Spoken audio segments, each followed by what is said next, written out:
جب روح نکلتی ہے تو انسان کا منہ کھل جاتا ہے، ہونٹ کسی بھی قیمت پر آپس میں چپکے ہوئے رہ نہیں سکتے۔ روح پیر کو کھینچتی ہوئی اوپر کی طرف آتی ہے، جب پھیپھڑوں اور دل تک روح کھینچ لی جاتی ہے اور انسان سانسے کی طرف یعنی باہر ہی چلنے لگتی ہے، اور یہ وہ وقت ہوتا ہے جب چند لمحوں میں انسان شیطان اور فرشتوں کو دنیا میں اپنے سامنے دیکھتا ہے۔ ایک طرف ابلیس اس کے کان میں کچھ مشورے دیتا ہے تو دوسری طرف اس کی زبان اس کے عمل کے مطابق کچھ الفاظ ادا کرنا چاہتی ہے۔ اگر انسان نیک ہو تو اس کا دماغ اس کی زبان کو کلمہ شہادت کی ہدایت دیتا ہے۔ اگر انسان کافر ہو، بددین ہو، مشرک ہو یا دنیا پرست ہو تو اس کا دماغ کنفیوژن اور ایک عجیب و ہیبت کا شکار ہو کر شیطان کے مشورے کی پیروی کرتا ہے اور بہت ہی مشکل سے کچھ الفاظ زبان سے ادا کرنے کی بھرپور کوشش کرتا ہے۔ یہ سب اتنی تیزی سے ہوتا ہے کہ دماغ کو دنیا کی فضول باتوں کو سوچنے کا موقع ہی نہیں ملتا۔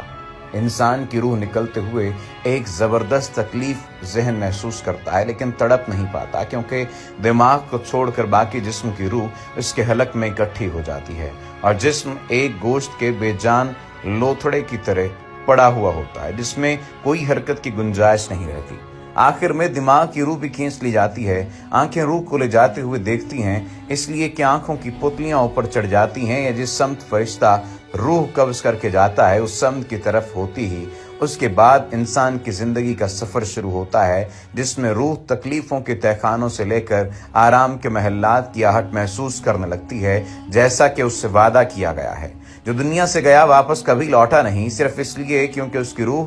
عالم برزخ کا انتظار کر رہی ہوتی ہے جس میں اس کا ٹھکانہ اسے دے دیا جائے گا۔ اس دنیا میں محسوس ہونے والی طویل مدت ان روحوں کے لیے چند سیکنڈ سے زیادہ نہیں ہوگی، یہاں تک کہ اگر کوئی آج سے کروڑوں سال پہلے ہی کیوں نہ مر چکا ہو، مومن کی روح اس طرح کھینچ لی جاتی ہے جیسے آٹے سے بال نکالا جاتا ہے، اور گناہگار کی روح خاردار درخت پر پڑے سوتی کپڑے کی طرف کو کھینچی جاتی ہے۔ اللہ سبحانہ و تعالی ہم سب کو موت کے وقت کلمہ نصیب فرما کر آسانی کے ساتھ روح قبض فرمائے اور موت کے تمام لمحات کو اپنی رحمت کے ساتھ آسان